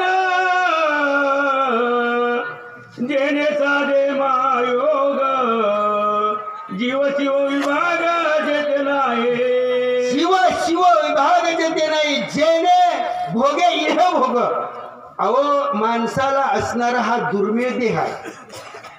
कावळ्याच्या आंधळ्याच्या असणाऱ्या हातामध्ये सापडलेला कावळा तसा आपला देह आहे महाराज, बरोबर आहे. कितीतरी 84 लक्ष येवणीचा फेरा फिरून फिरून या देहाला यायचं आहे. मग या देहाला कुठे झिजवावं, कुठं त्या ठिकाणी असणार साजवावं हे आपल्याला कळत नाही महाराज. नको तिथं देह आपला झिजतो, कष्ट करतो, त्या ठिकाणी असणारी अशी अवस्था आपली होते. म्हणून हे सगळं सुखाला आपण त्या ठिकाणी मोकलो जातो, अशी अवस्था आहे. आणि मग ते स्वर्गाचं सुख जातं, हे लोकांचं सुख जातं. अशी अवस्था या चिकट माणसाची आहे म्हणून सांगू लागले. एवढी प्राप्तीचे नादे हे कष्टी जनार जनादे इतराशी कोण पुषे दुःखी समजते संगती. स्वतःच्या जीवाला जो खात नाहीत मग दुसऱ्याचा काय विचार करणार आहे? आपल्या घरामध्ये बायका लेकरं आहेत, त्या ठिकाणी अतिथी आहेत, पाहून पाहुणचार असणारा कुणाला करणार नाही असा असणारा तो चिकट माणूस, सणावाराची त्याला सोय नसते, अशा पद्धतीचा चिकट माणूस आहे तो. धनलोभी आहे, चंगट्या म्हणून गावबा काका सांगू लागले. देव धर्म नेनती काही पर्व काळ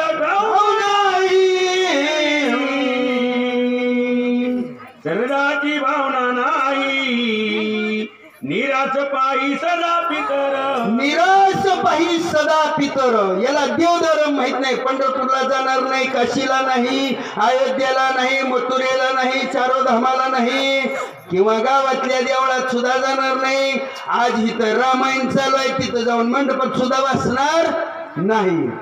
अशी असणारी मग सणवार काही नाही. अहो सणवाराचं द्या सोडून स्वतःच्या आई बापाचा महाल पितर त्या ठिकाणी घालण्याची याची कुवत नाही. असंच महाराज त्या चंगटेच्या बायकोनं विचार केला, माय किती नवरा चंगट आहे, याच्या हातून अजून उष्ट्या हातानं कावळा सुद्धा उठवलं नाही. माझ्या सासू सासऱ्यानं माझ्यासाठी भरपूर कमवून ठेवलंय आणि ते स्वर्गवासी झाले. मग त्याच्या सासूच्या नावानं सुवासिनी घालावी आणि सासऱ्याच्या नावानं असणारा पितूर घालावा, हा धर्मनिश्चय त्या माता माऊलीने केला. आणि नवऱ्याला म्हणले जावा दुकानातनं एवढं सामान आणा. तर म्हणजे उद्या असणार पितृतिथी आहे आणि त्या पितृतिथीला माझ्या सासू सासऱ्याला जेवायला घालायचं आहे. ते म्हणला आणून देतो खरं, पण स्वयंपाक करणं तुझ्या हातात, पण जीव न देणं माझ्या हातात आहे म्हणले. आणून दिलं. या मायमाऊलीनं मारू नाही तर पुरू म्हणले, पण आज मी असणाऱ्या माझ्या सासू सासऱ्याला जीव घालणार. सकाळी गेले, सुहासनीला कुंकू लावलं, पितराला सांगितलं गेलं, स्वयंपाक तयार झाला, हाक मारली. आले महाराज, हातपाय धुतले, पाठ मांडला, ती पूजा काय असतं ती केलं. आणि मग तो पितर आला. पितर आल्यानंतर यानं काय केलं, अंगणामध्ये गावऱ्या गोळा केल्या, त्याच्या डागण्या तापू घातल्या.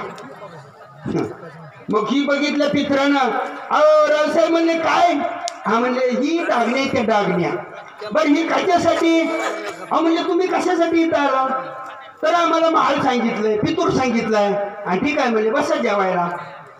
तर काय म्हणले, तुम्ही आता माझ्या बापाच्या नावाने या ठिकाणी जेवायला आला खरं, पण ऐका म्हणले, आता तुम्हाला जीव घातलं म्हणजे माझ्या बापाला मिळतंय, पण एक भानगड आहे म्हणले, माझ्या बापाला गुडगी होती, गुडगी.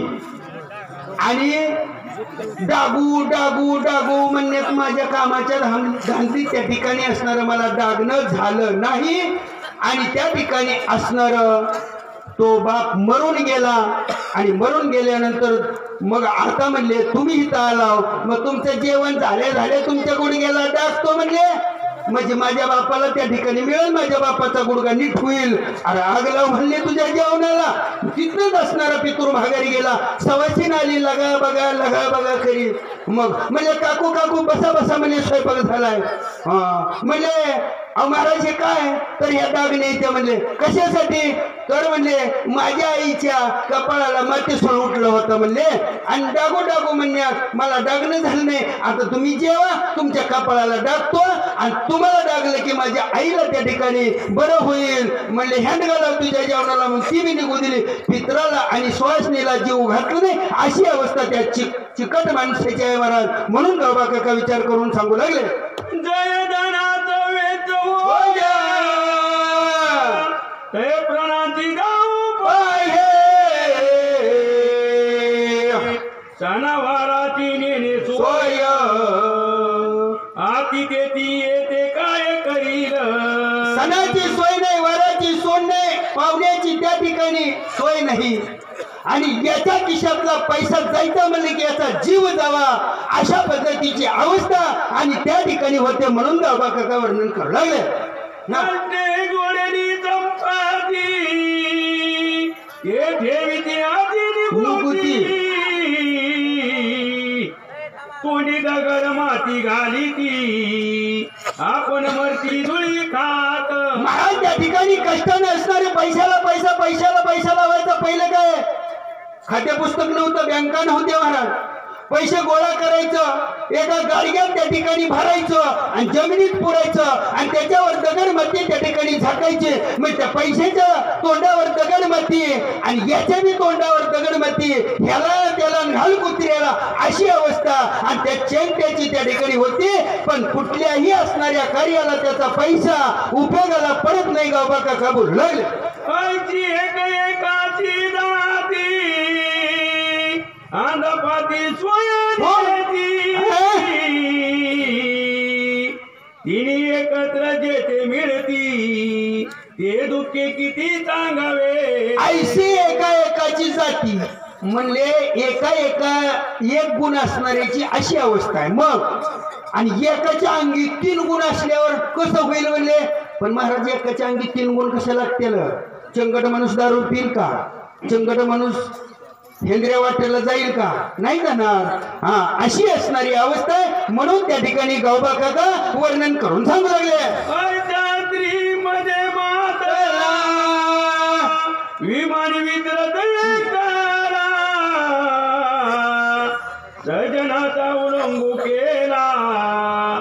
उन्मत छायला पाडीतचे असा असणारा उन्मत्त झालेला इंद्र या अयोध्येच्या प्रदेशाहून चाललाय. साधू सज्जनाचं उल्लंघन केलंय.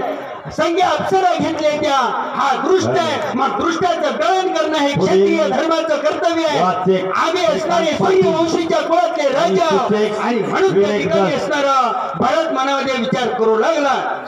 या ठिकाणी नावडे महाराज बिजनवाडी या रामभक्तांना सूचक आणि वाचकाचं कौतुक करून 50 रुपयाचं बक्षीस या ठिकाणी दिलेलं आहे. धन्यवाद महाराज. हे बक्षीस राम कार्याला अर्पण. आम्ही सूर्यवंशी राजनी आमाका आम सोदर महाची देखा उदताची सावण्याची का विचार आणि का महाराज विचार करू लागला. सूर्यवंशा कुळातले राजा सज्जनाचं रक्षण करणं हे ब्रीद आहे आणि उद्योगाला त्या ठिकाणी दंड करणं हे आमचं ब्रीद आहे. अशा पद्धतीचा विचार भरत त्या ठिकाणी करू लागला. फाशी घ्या चला. म्हणून राम नामांकित बाण दगदगी दारुण तापी दजिरा पण दुसजन. म्हणून भरताना असणारा राम नामांकित बाण आपल्या धनुष्याला त्या ठिकाणी लावला गेला आणि दृष्टाचं दहन करण्यासाठी आकाश मार्गाने सोडू लागला. करुणी ना राम नाम स्मरण धनुष्य वडी काढून बाणाची आज्ञा करून दुसजन करावे. बाणाला सांगितलं दृष्ट असेल तर त्याचं खंडन कर, सज्जन असेल तर त्याचा आदरातिथ्य कर. अशा पद्धतीनं बाणाला आज्ञा केली आणि धनुष्यातनं बाण सोडला गेला. बाण नामांकित हनुमान श्रीराम भक्त जीवा परितात राम स्मरत सर्वदा. भरताने सोडलेला बाण राम नामांकित आहे आणि वरून येणारा व्यक्ती असणारा राम नामांकित आहे. हनुमंत असणारा रामाचा भक्त आहे. भरत असणारा रामाचा भक्त आहे. भरताचा बाण रामस्मरण करताय. त्या ठिकाणी बाण असणारा कडाडी उसळी घेतली गगनामध्ये पण बाणाला त्या ठिकाणी काहीच कळना. भ्रमित असणारा बाण झाला गेला.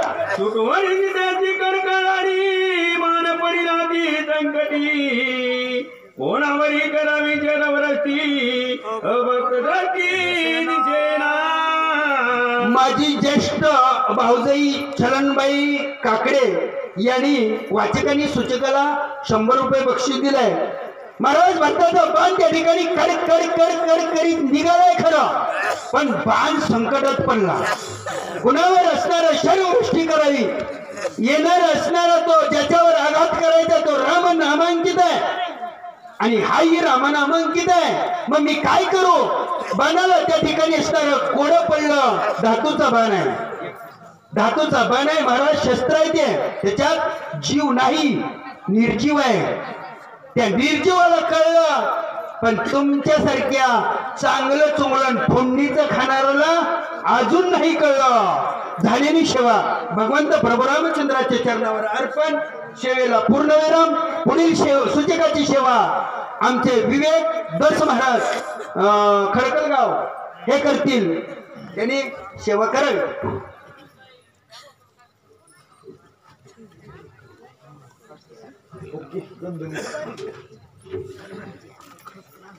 पुंडलिक वरधारी विठ्ठल श्री ज्ञानदेव तुकाराम श्री गणेशाय नमः श्री रामचंद्राय नमः. परतोनी जावे घरी येथून भरत दंडील संपूर्ण कपिसी करावे कंगन तरी याची स्मरण श्रीरामाचे. गणेश गणपतीला वंदन करून कथेचं अनुसंधान, पण अनुसंधान सांगण्याचा सुद्धा वेळ शिल्लक राहिलेला नाही. 1:30 वाजलेत. सूर्य उगवायच्या आधी लक्ष्मण रायाला आपल्याला जिवंत करायचंय. भरतानं बाण सोडलेला आहे.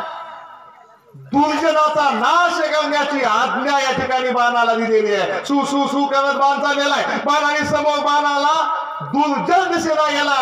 बाण बरोबर विचार करतोय. भरत श्री रामाचा निज भक्त कपीस प्रेम राम स्मरत माझा न चले पुरुषार्थ बाण विस्मित विचारी. बाणानं विचार केला, हा कपी राम म्हणतोय माझं काही चालत नाही. नाही हा. भरताची अज्ञाची ते दंडावे अति दुष्टाची दुष्ट म्हणून एक पिसी रामस्मरणशी डुलतो कपिला मला दुष्ट म्हणता येत नाही हा. स्वामीच्या आज्ञेचे उल्लंघन नगरे साधू अवत्या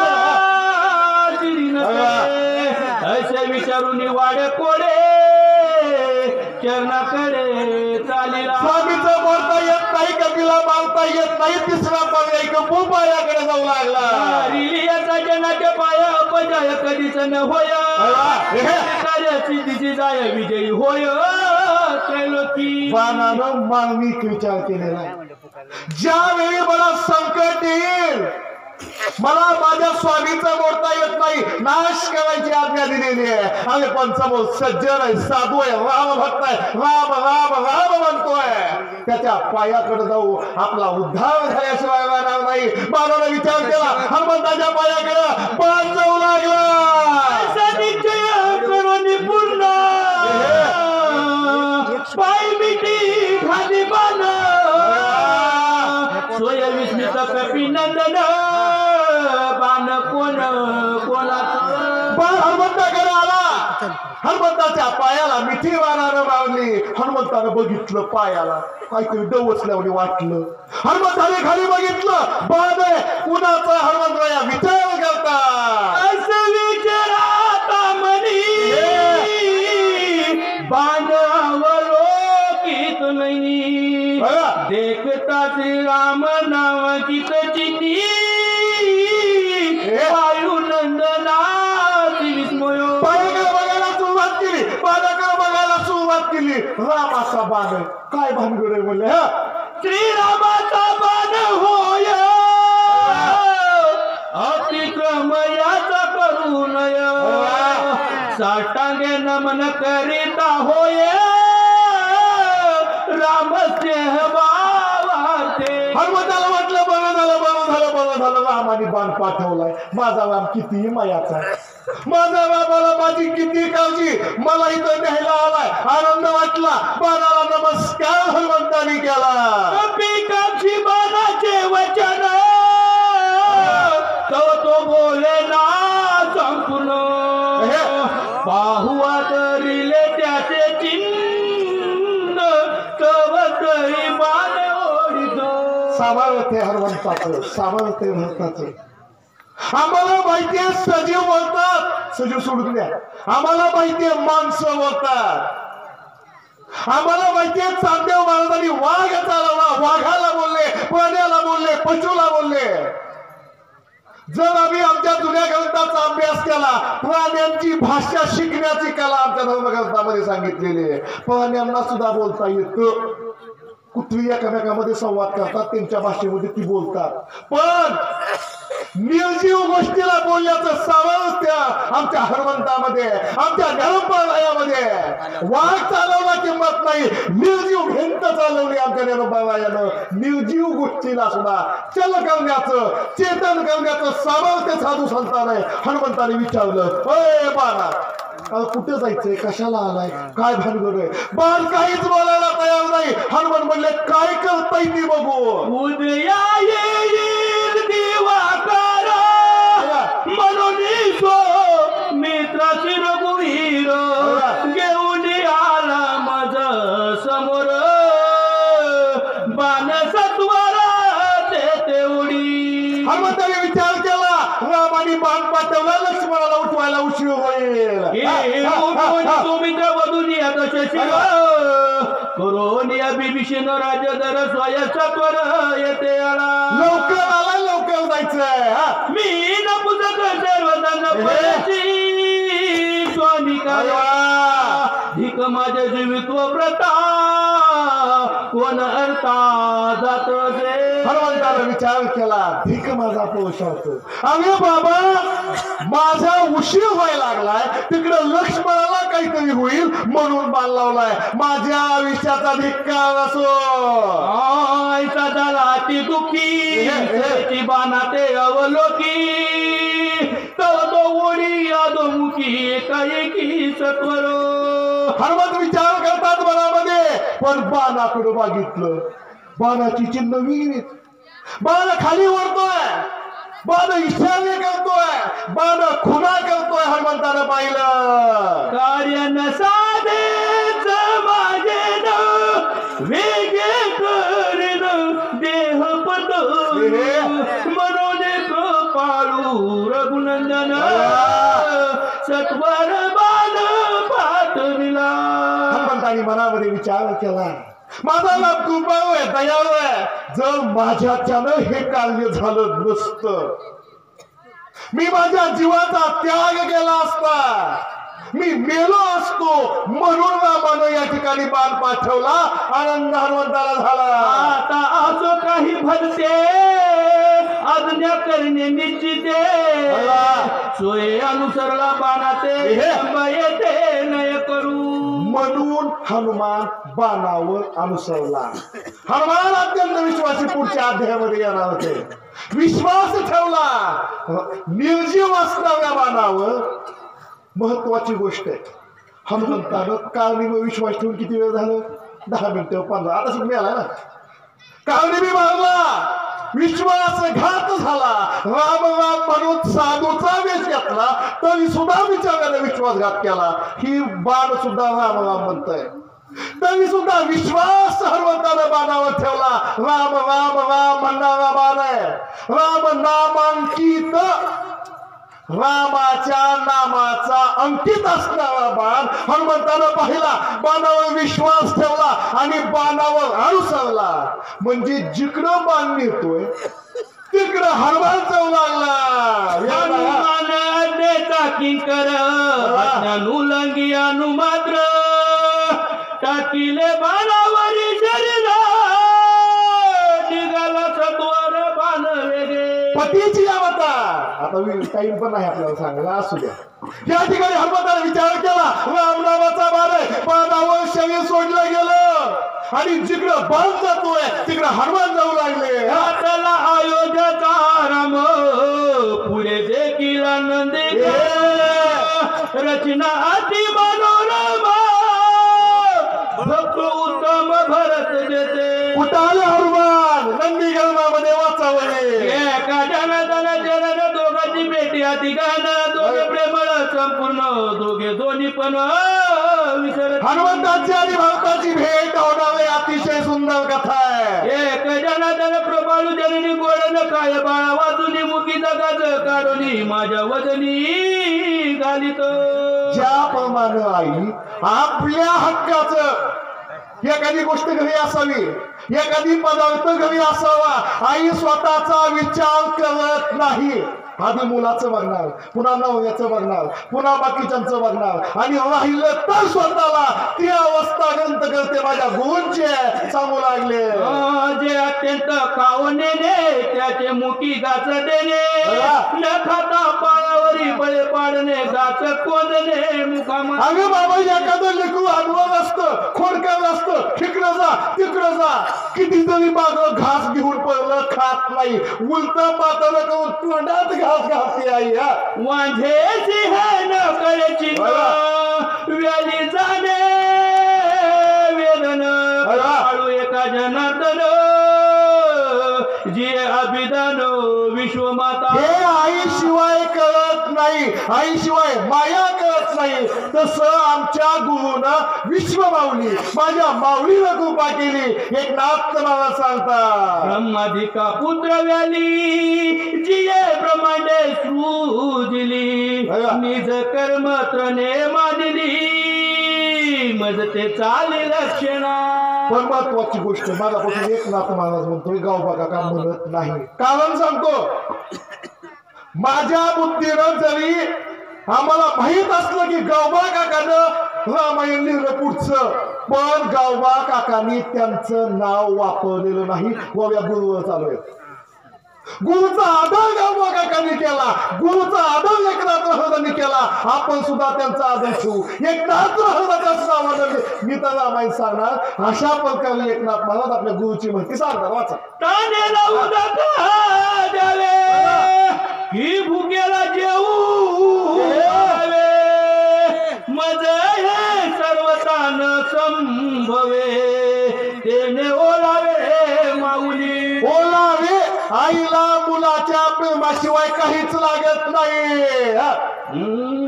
यासी काय करू आता जन्मोनी झाली करता किती याची करू काही सर्वता जाणे ना. आता काहीच विचार करायचा नाही प्रत्येक गोष्ट आपल्या गुरुवर सोडून द्यायची घास तोही घेऊन मग उडी निज मुखीचे कारणे माझ्या मुखी कोंदणे बाळाचा पाळू. या ठिकाणी कोंडलं गेला कोंडामध्ये बळजबरीनं घातलं गेला. अशा प्रकारे आई आपल्या मुलाला घास भरवते तशी माझी माय. गुरु ब्रह्मा गुरु विष्णू गुरुदेव वैष्णवा गुरु हा साक्षात परब्रह्म. पण विश्वासाशिवाय गुरुवर माणसाचं प्रेम राहत नाही. प्रेम एकदा प्राणाला आणि सूचक बरोबरची आती सुरस राम कथा माऊली घास गोड घेता आड मी आलो अवचिता काही सर्वता जाणेना. मला काहीच माहित नव्हतं चुकून आलोय वाचा. ते एका बाळुकाची तोंडीची काढून वेगळीची ओपिता माझे मुखाची निज मानसी सुखावे. बाळकाच्या धनी दाई दे का शिष्टाचे निजाले पण होई दे आणि काही न कळे सजे सद्गुरूने जाणी दे की प्रसूतुया एका कपिरामत्या धरून बाणे आणला आपण गोड कथन पुढे. अशा प्रकारे कथेवर एकदा महाराज आले. आपल्या गुरुचा महिमा सांगितला. कशा प्रकारे गुरुनं आपल्या तोंडातील घास माझ्या तोंडात घातला कथा सांगितली गेली. आणि हनुमंत राया रामाच्या बाणावर विश्वास ठेवून नंदीग्रामामध्ये आले. समोर भरत पाहिलेला आहे समोर नंदीग्राम पाहिलेला आहे. पुढचं सुंदर चिंतन आहे सर्वांनी लक्ष देऊन आहे. श्रोते कोपती झने सैराट भरला राणे वडिला एका जनार्दने काही म्हणे स्मरणा. काही दुसरं आठवायची गरज नाही. सावधानतेने लक्ष द्यायचं.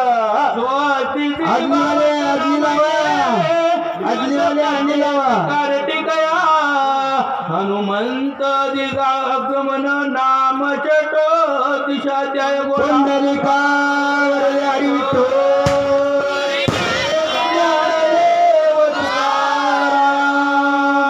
पंढरीनाथ भगवान की जय. प्रभु रामचंद्र भगवान की जय. चला पुढची जोड पटकरना की जय. वाचक उमेश काळे.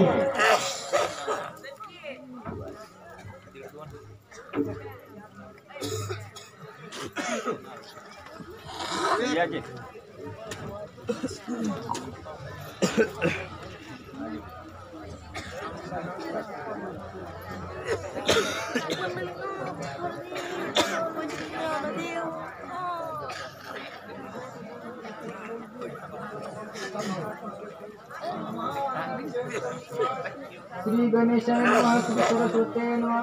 हनुमान अत्यंत विश्वासी आणि सरोनी बाणासी आला नंदीग्रामासी जेथे भरतासी निवास. भगवंत प्रभू रामचंद्राच्या चरणावर साष्टांग दंडवत झाले. माझे गुरु वृंदा महाराज माता पिता साधू आणि प्रत्येक सज्जन यांच्या चरणावर नतमस्तक होऊन ग्रंथकर्त्यांनी कथेचा अनुसंधान देऊन सांगायला सुरुवात केली. तत्पूर्वी माझ्यापेक्षा श्रोते मंडळीमध्ये ज्ञानवृद्ध वयोवृद्ध तपोवृद्ध अशी काही शुद्ध माणसं आहेत. तरी सुद्धा वेडेवा पुढे गाईनं तरी तुझाच म्हणविनं या मुक्तीप्रमाणे भगवंत जशी बुद्धी देईल प्रेरणा देईल त्या पद्धतीनं मी विचार करू. हनुमान माझा अत्यंत विश्वासी अनसरोली भादासी आला नंदीग्रामासी जेथे भरतात हनुमंत बाणावर विश्वास ठेवला का नामावर विश्वास ठेवला? राम नामांकित बाण होता, नामाच्या अंकित बाण होता. मर्यादा भगवंताच्या नामाचे, त्या नामावर विश्वास ठेवला आणि कुठं आले? नंदीग्राम. नंदीग्राम कशाला म्हणावं? आनंदाचं जे गाव त्याला काय नाही नंदीग्राम म्हणावं. आज हे भांडेगाव नंदीग्रामाचं ठिकाण, कारण आनंदाची जुई, आनंदाची तरंग अशा प्रकारची अवस्था या ठिकाणी निर्माण झाली. आणि अशा त्या आनंदाची गावामध्ये म्हणजे नंदीग्रामाचं ज्या ठिकाणी भरताचं वास्तव्य आहे त्या ठिकाणी येऊन हनुमंत दाखल झाले. बोला भरत श्रीरामाचा निज भक्त भरते भक्ती उल्हासित आश्चर्य भक्तीचा भरत भरते निर्मुक्त चराचर. या ठिकाणी नाथाने सांगितलं भरत निजभक्त. निजभक्त कोणाला म्हणावं हा मोठा प्रश्न. झोपून पुते ऐकणाऱ्याला निजभक्त म्हणावं असं का? नाही, असं नाही. मग कसं? आणि ज्यानं आत्मस्वरूपाला ओळखलं, ज्यानं आत्मस्वरूपाला ओळखलं, जो स्वयंच परब्रह्म झाला त्याला त्याने निजभक्त म्हणावं.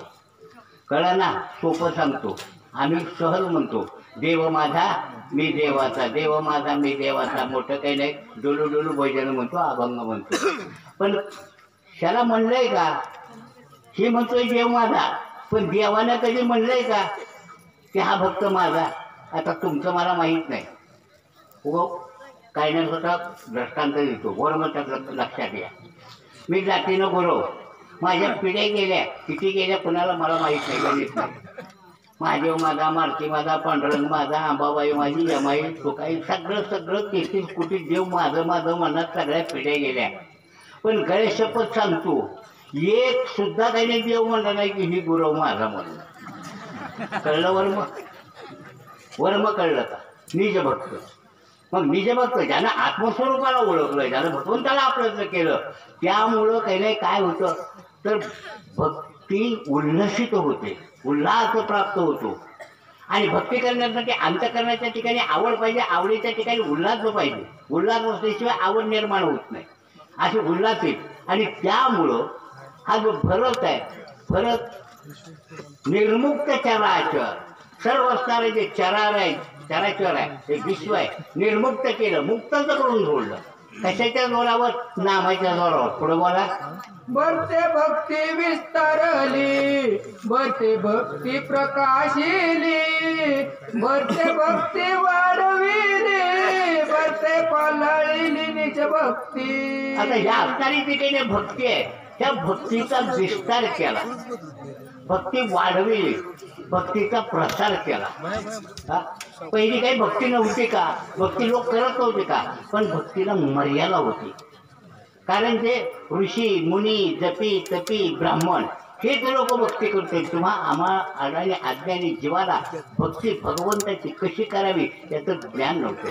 आणि हे भरताने या ठिकाणी स्वतः अंगीकार त्याचा केला, स्वतः नामचिंतन केलं, स्वतः काही नाही परब्रह्माशी एकरूप झाले. आणि तेच त्या ठिकाणच्या असणाऱ्या सर्व चराचराच्या प्राणीमात्राला, सर्व जीवांना त्या ठिकाणी शिकवलं. त्यामुळं या भक्तीचा प्रसार झाला, वाढवा झाला. बोला पुढं. भरत भक्तीचा निज ठेवा, भरत भक्तीचा विसावा, भरत भक्तीचा ओलावा, भक्तीचा गावारी गम भरता. काय गमत आहे? माणसानं ठेवा जमा करावा, कशाचा? पैशाचा अजिबात करू नये. कारण पैशाचा ठेवा लावला तर त्याच्या पोराची भांडणं त्याच्या म्हातारीचा विचार राहत नाही. ठेवा करावा, कशाचा करावा? भक्तीचा ठेवा करावा. भक्ती अंतःकरणाच्या ठिकाणी भक्तीचा ठेवा. देव पाहावयाचे गेलो, देव होऊन इथे ठेलो, अशा प्रकारची भक्ती केली त्या ठिकाणी करा. एवढंच नाही, भक्ती करत असताना अंतःकरणाच्या ठिकाणी ओलावा पाहिजे. काय पाहिजे ओलावा स्निग्धता हा? तूप किंवा तेल जर बोटाला हाताला लागलं तर तसा वशेतपणा जात नाही तेलकटपणा जात नाही. तसं अंतःकरणाच्या ठिकाणी आपली जी भक्ती आहे त्या भक्तीचं अधिष्ठान एवढं खंबीर झालं पाहिजे की ते मुळीच त्या ठिकाणी डगमगता किंवा हलतात कामा नये. आणि अशा प्रकारची भक्ती माझ्या भरतानं त्या ठिकाणी केली. आणि त्यामुळं भरत कोणत्या गावाला गेले हा पांडेगावला गेले का नाही मग कुठे गेले रेगम भक्तीच्या भक्तीच्या गावाला काही नाही त्या ठिकाणी असणारे भरले. म्हणजे भक्ती म्हणजे रममान होऊन गेले अशी अवस्था भरताची त्या ठिकाणी होऊन गेली होती. हा भरते सत्य सद्भाव भरते साचार अनुभव भरते प्रकट रामराव सर्वत्र पाहाव सर्व. भरताच्या ठिकाणी सत्य सद्भाव होता. हा सत्य सद्भाव त्याचप्रमाणे अनुभव असावा लागतो. साचार अनुभवाशिवाय दुसऱ्याला गोष्ट सांगण्याचा अधिकार नाही. कारण भरतानं पहिल्यांदा स्वतः नामचिंतन करून त्या भगवंताला आपलंच केलं. हा अनुभव स्वतः भरतानं अनुभवला आणि मग त्या ठिकाणी आपल्याला सर्व जगाच्या ठिकाणी पहिले तो सांगितलं. मग सर्व जगाला त्या ठिकाणी सांगितलं की भक्तीमधलं वर्म काय आहे.